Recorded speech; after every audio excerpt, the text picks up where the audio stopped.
विपिन मिश्रा अपने English YouTube channel पर आपका स्वागत करता हूं। जैसा कि आप लोगों को मैं प्रैक्टिस सेशन की सीरीज में स्टार्ट किया था, प्रैक्टिस सेशन नंबर 5 तक मैंने आपको कर दिया था काम।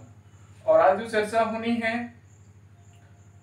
प्रैक्टिस सेशन 6 की होगी।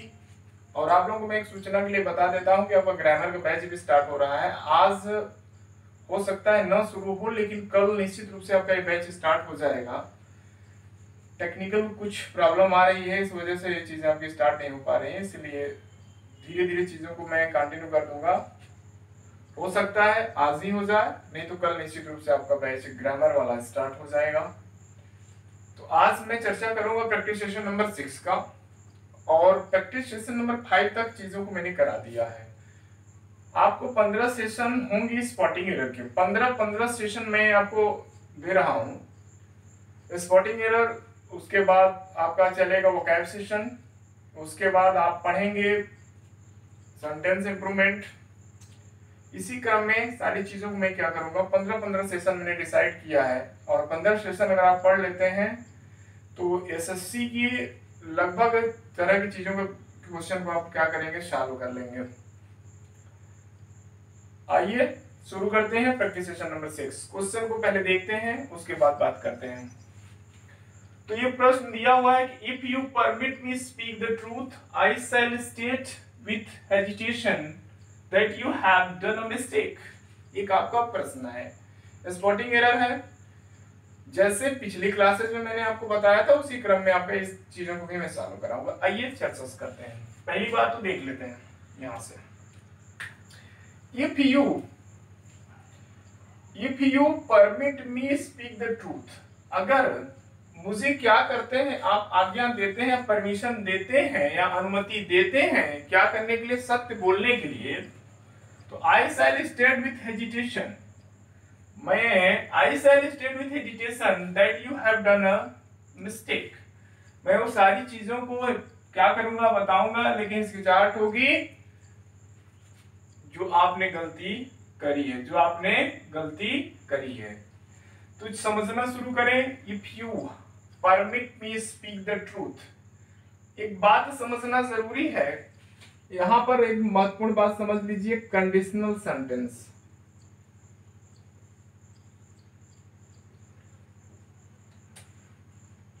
कंडीशनल सेंटेंस को थोड़ा देख लें। मैंने बताया है कि कंडीशनल सेंटेंस में हिसाब किताब क्या होता है, प्लस प्रेजेंट इंडेफिनिट।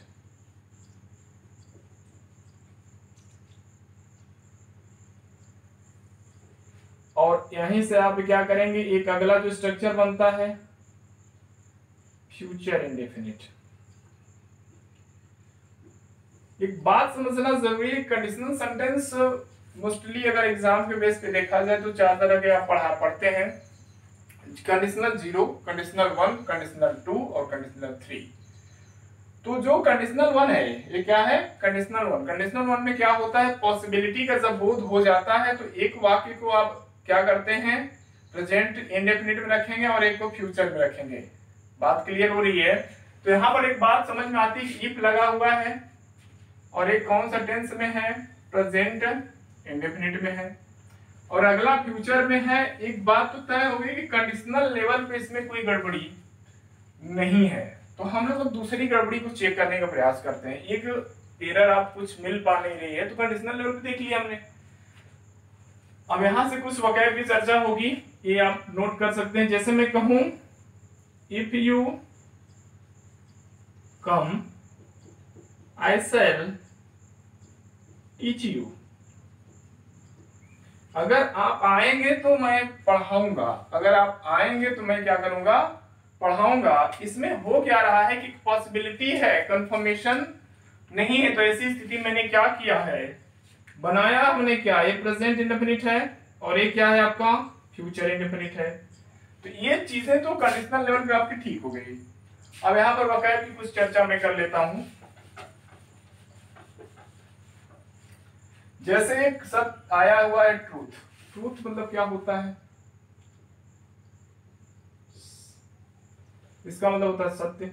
एक वर्ड है वैरिटी, सच्चाई। एक वर्ड इस्तेमाल करते हैं वेरासिटी, इसका मतलब क्या होता है? सच्चाई। एक वर्ड होता है कंड्योर, इसका मतलब क्या होता है? सच्चाई या वास्तविकता। यहां तक बातें समझ में? ट्रूथ, वैरिटी, वेरासिटी और कंड्योर, ये 4 शब्द हो गए आपके ट्रूथ के। ठीक है, ये आपका अब्स्ट्रैक्ट नाउन है। आगे देखिए, ऐसा स्टेट एजिटेशन, हिचकिचाहट होता है। दैट यू हैव डन, एक चीज यहां समझना जरूरी है, डन डू अ मिस्टेक नहीं होता। कुछ फ्रेजल, जो कुछ फ्रेज होते हैं वो सेट पैटर्न में आते हैं। अगर आप आर्टिकल सेक्शन में इस चीज को डिस्कशन में डिटेल करूंगा, कुछ सेट में ही आएंगे और उनका सेट में ही इस्तेमाल होता है। अगर आप गलत अलग करने का प्रयास करेंगे तो गलत हो जाता है। तो ध्यान रखिए, डू अ मिस्टेक नहीं होता है, गलती करने के लिए इस्तेमाल होता है मेक अ मिस्टेक। बात समझ आए? जैसे आप और सेट पैटर्न इस्तेमाल करते हैं make a noise, make a noise. ठीक है, तो ये आएंगे तो बिल्कुल सेट पैटर्न में आएंगे। तो गड़बड़ी कहां हो गई? यहाँ पर मेक अ थर्ड फॉर्म हो जाएगा मेड, क्योंकि आप जानते हैं के साथ वर्ब की थर्ड फॉर्म लगती है। यहाँ तक चीजें समझ में आ रही है? तो एरर आपकी फाइंड आउट हो गई है कि मेड हो जाएगा यहाँ पर डन की जगह। क्वेश्चन नंबर 1 को मैंने आपको क्लियर कर दिया है। 2 लेवल पर आप इसको चेक करेंगे। पहला लेवल होगा कंडीशनल लेवल पे, दूसरा लेवल होगा आप ग्रामर स्तर पे चेक कर सकते हैं, तीसरा लेवल आप आर्टिकल वगैरह भी आप उसी लेवल पे आएगा। तो चीजों को समझ लिया आपने। क्वेश्चन नंबर 2 को देखें। I succeeded persuading him to come with me only after hours of argument. कोई कह रहा है कि मैं कुछ घंटों के बाद में क्या हो गया था, उसको मनाने में सफल हो गया था। क्या करने में? मनाने में सफल हो गया था। कुछ घंटे हमने क्या किया, उसके साथ आर्ग्यूमेंट किया, तर्क वितर्क किया और वो क्या हो गया? वो मान गया। तो यहां से समझना शुरू कर। आई कौन सा पर्सन आप जानते हैं? फर्स्ट पर्सन सक्सीड, एक वर्ड आया वो सक्सीड। सक्सीड का मतलब होता है सफल हो जाना, विजय प्राप्त करना। एक वर्ड इस्तेमाल होता है ट्रायम्फ। ठीक है, और जो मेन बात है सक्सीड के साथ जो पैटर्न इस्तेमाल होगा, इसको देखिए, सक्सीड इन डूइंग समथिंग होता है। Succeed in doing something. ध्यान रखिएगा, अगर सक्सीड आता है तो ध्यान रखिए प्रीपोजिशन का इस्तेमाल करेंगे आप। यहाँ गड़बड़ी कहाँ है? यहाँ पर आ गई, तो यहाँ लगेगा इन। परस्यूडिंग आया हुआ है, कोई दिक्कत नहीं है। परस्यूड मतलब क्या होता है? राजी करना। परस्यूड मतलब क्या होता है? राजी करना। एक वर्ड आप कमाल का इस्तेमाल करेंगे, कॉक्श। एक वर्ड इस्तेमाल होता है बिगल। बहुत सारे शब्द हैं लेकिन मैं कुछ ही लिखूंगा। Seduce, convince, lure, allure, fascinate,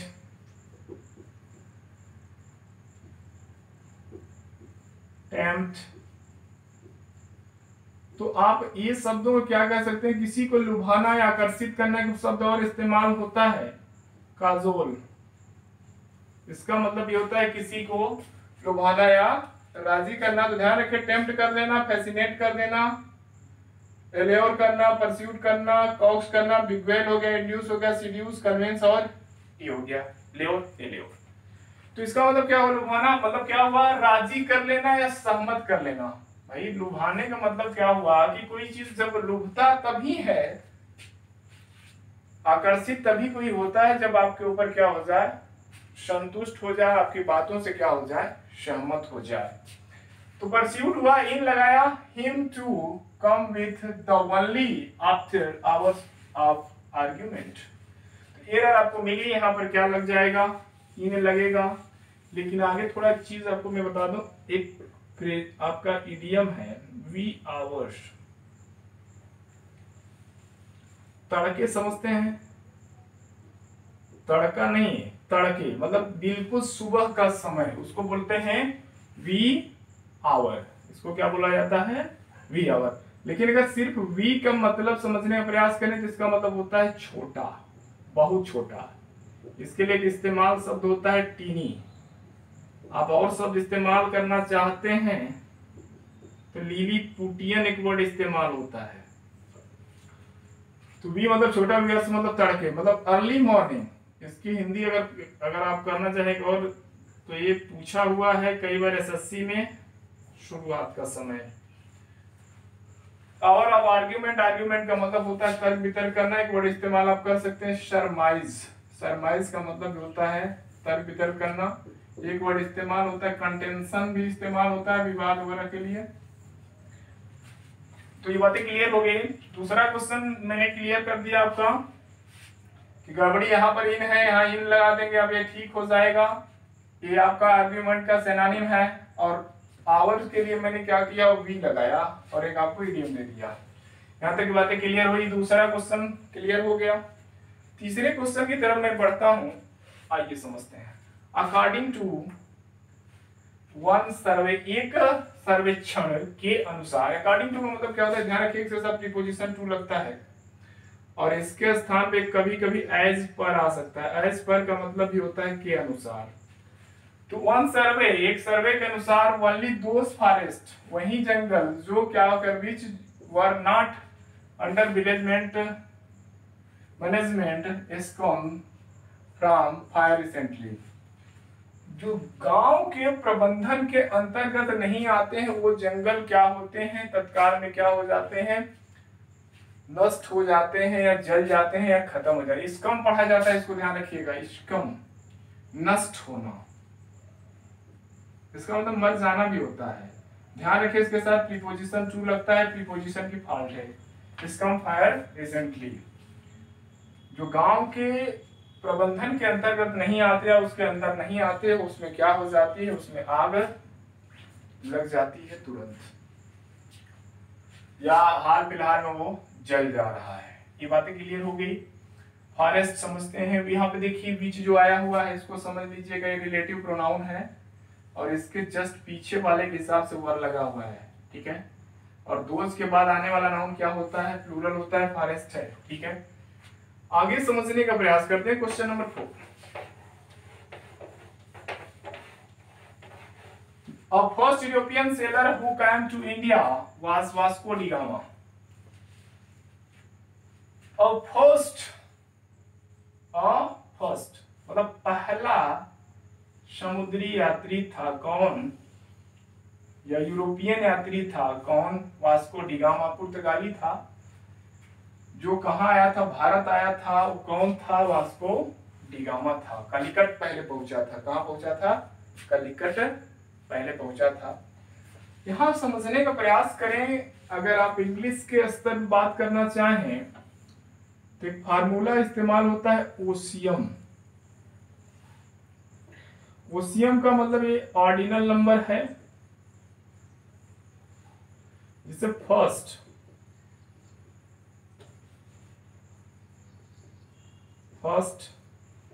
ordinal number है आपका 1 और सिंगल है क्या, मल्टीप्लेक्टिव।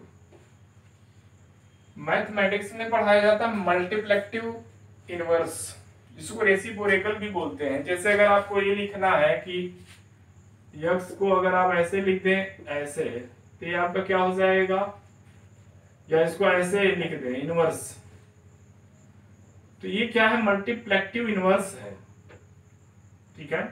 तो मल्टीप्लेक्टिव नंबर भी है, क्या है ये, मल्टीप्लेक्टिव नंबर, सिंगल डबल ट्रिपल, इस तरह से। तो आपको इंग्लिश में इस्तेमाल क्या होता है कि ओसियम, ordinal, cardinal, multiplicative. Ordinal number first, second, third, cardinal number 1 2 3, और मल्टीप्लेक्टिव जो नंबर हैं आपके होते हैं वो सिंगल, डबल, ट्रिपल। इसको समझना जरूरी है। ध्यान रखिएगा, यहाँ पर महत्वपूर्ण बात यही है कि आप क्या करते हैं, ऑर्डिनल नंबर के साथ सदैव आर्टिकल द का प्रयोग होता है। किसका होता है, ऑर्डिनल नंबर के साथ किसका प्रयोग होगा, आर्टिकल द का प्रयोग होगा। तो यहां गड़बड़ी क्या हो गई आपके, article the. The first European seller who क्या है, आपको मैंने चर्चा करी है, रिलेटिव प्रोनाउन है। पिछली क्लासेस में इसकी चर्चा हुई, या इसको मैंने कनेक्टिव प्रोनाउन भी बताया। और एक कंजंक्शन का भी काम करेगा। कैम कौन सा टेंस है, पास्ट है।